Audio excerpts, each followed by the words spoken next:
Something very bizarre and unsettling is interacting with people across the globe. Some people acknowledge this strange phenomenon and seek to learn more. But could there be a control system behind this phenomenon?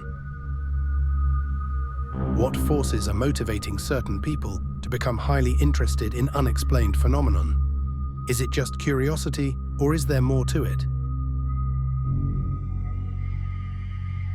I have wondered for a while why certain people encounter the unexplained and some do not.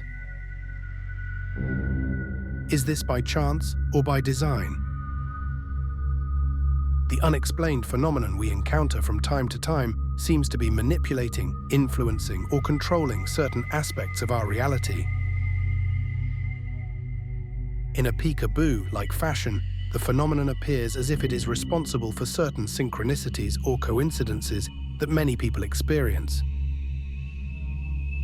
It reveals itself to specific people, and sometimes drastic consequences ensue. If the phenomenon didn't want us to see it, would have remained hidden. This notion may imply that opportunities to experience this phenomenon are not by chance, but are orchestrated, and it seems to demonstrate intent. Certain people like myself, who have had unexplained experiences or who have witnessed anomalous things, seem to get completely infatuated with the topic. They become obsessed with the unexplained after their encounter, and their lives change drastically, almost consumed by the subject. Their reality has been completely turned upside down by a paradigm-shifting event, like seeing a flying saucer or running into a giant hairy thing in the woods. Some people who have witnessed these high strangeness events become researchers and never look back on their old lives. They begin to ask the big philosophical questions and delve deep into spirituality, or become highly interested in healing people, or discover they have healing abilities after their encounters. They go down a long, windy road, finding new intelligent ways of examining our reality, and seem to be on a path of enlightenment. Could this be the purpose of these encounters? Does the phenomenon have an agenda that is guiding us, or is it trying to confuse and disguise itself? Is it trying to slowly expose itself to certain individuals? After examining multiple cases of people who have experienced the phenomenon, it becomes clear that external forces are manipulating our perceptions and shaping our understanding of the universe. After a person experiences the paranormal, they begin to question their understanding of reality. This is an aspect that should be examined in great detail, and researchers should take a very close look at the life changes that have occurred to the individuals who have experienced these supernatural events. Researchers tend to look at the witness only at the time of their sighting or encounter, and usually only record data and analyze them during that time. Investigators may examine their past to see if there were any previous experiences or to determine their knowledge of the phenomenon before the encounter. But what many don't do is observe the events and behaviors of the witness in the following years after the original experience. Researchers should examine the life experiences of these individuals in great detail. We need to create a profile of the witness in a similar fashion to the way the FBI profiles people. We need to ask some new and specific questions. How were their lives changed after the experience? Do they become more spiritual, enlightened, or more open-minded? Can we compare their outlook on life before and after the experience? How are they influenced by this encounter with the paranormal? Do they become motivated to do certain things related to researching the unexplained? Do they crawl into a hole and don't ever mention it again? These are some of the things we must investigate further to get answers and help understand the high strangeness of this topic. We should examine the contactees or experiencer cases in reverse. What did the person who experienced the unexplained do in his or her lifetime after the event they experienced? Who did they influence, and what did they change in themselves and others? Have they done things they normally wouldn't have done, based on their experience? If I hadn't have seen an anomalous craft up close in the skies over Vancouver in the middle of the day, I most likely wouldn't have spent countless hours reading and attempting to understand what I saw. I feel that I have been led down this road mainly by my curiosity in the subject, but I have had many bizarre synchronistic events that have pointed me in a very specific direction. These synchronicities lead to discoveries that seem to shape my understanding of the phenomenon and reality. This tends to make me think something very incredible is going on, and this needs to be investigated very seriously.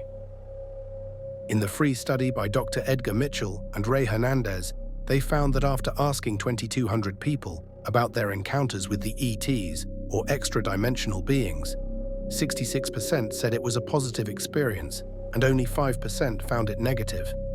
The others found the experience somewhere in between. Although there are many positive experiences reported that relate to a spiritual message or assisting humanity, the phenomenon operates in a very strange manner.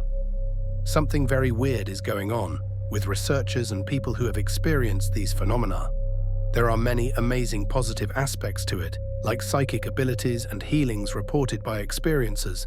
But when it comes to dissecting the overall agenda of the phenomenon, it gets very complex. There is a lot of infighting and major disagreements within the field as to what the nature of the phenomena is. Hoaxes and disinformation plague this very complex topic, but this topic should be able to be investigated and discussed without researchers butting heads, arguing, and having completely contradicting ideas of what is occurring. Is this just human failings, or is the phenomenon attempting to confuse and misdirect the entire study of it? You can read a book written by an established researcher only to find out later that other researchers in the field are claiming that many aspects in the book are false and that the writer is wrong on many points. I have experienced this many times and have become quite frustrated that there are so many discrepancies surrounding some of the best-known cases. The researchers can't agree on most topics, and the various explanations that are given are contradicted or even debunked by other researchers. Is it possible the phenomena itself is attempting to distort the data by displaying itself in various contradicting manners to the experiencers? That may be a stretch, but I don't think it can be ruled out yet. One example of this would be the abduction phenomenon and the top hypnosis regression therapists in the field. Dr. John Mack, Bud Hopkins, Kathleen Marden, David Jacobs, and Dolores Cannon all seem to be disagreeing to some level, and the data they present contradicts the others.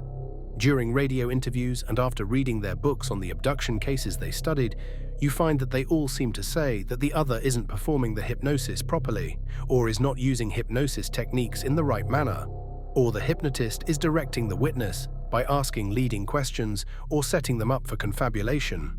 Dr. David Jacobs says he doesn't even hypnotize his patients, he only relaxes his patients. He believes his patients can only access accurate memories with conscious recall, as opposed to the trance state of regression hypnosis.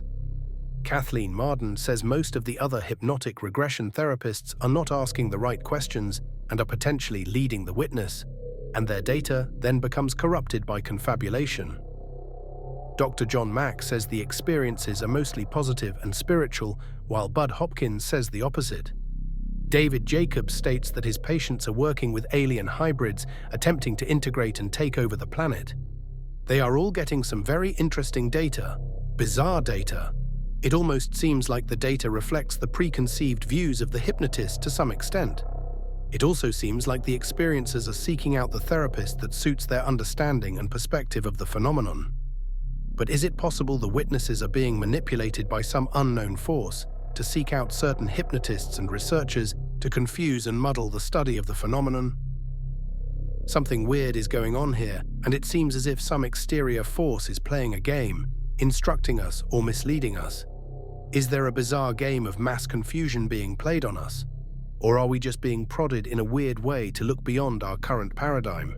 Maybe the phenomenon is nudging us in the right direction to expand our ideas.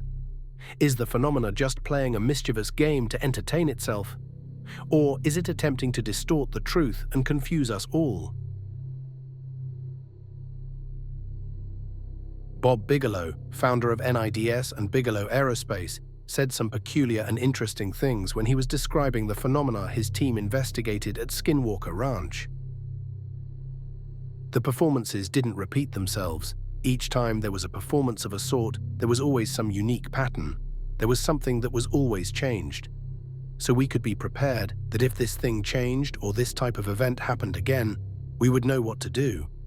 Well, that exact same event never happened again. It would always be something completely different. We were always outguessed. Every time we would come up with some method of observation or calibration, we were always outguessed. It became obvious that there we weren't the ones in control. We were along for the ride, and that a lot of these exhibitions were exhibitions for gamesmanship or instruction in that kind of context.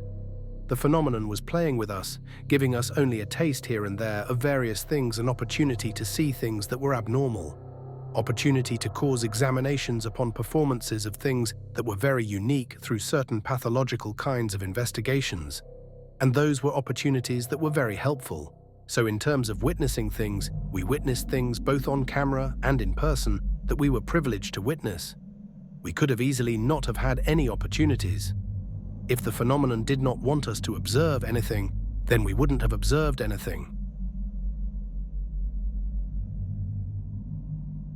George Knapp and Colum A. Kelleher wrote an excellent book that describes the paranormal encounters at this Utah ranch and surrounding area.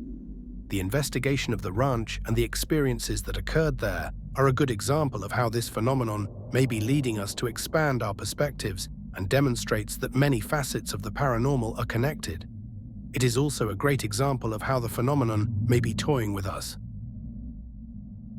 The phenomenon operates in a very clandestine and manipulating fashion. It operates with impunity, appears to whom it wants to, and it evades being measured by our scientific tools. It is highly elusive, but still manages to influence millions of witnesses. It seems that this force is pulling the strings, and it leaves synchronistic breadcrumbs for individuals to follow. I may read this in the future and laugh at how naive I was, or I may look back and be amazed at the trail of breadcrumbs that led me to new areas of investigation, wondering what forces guide me along this path.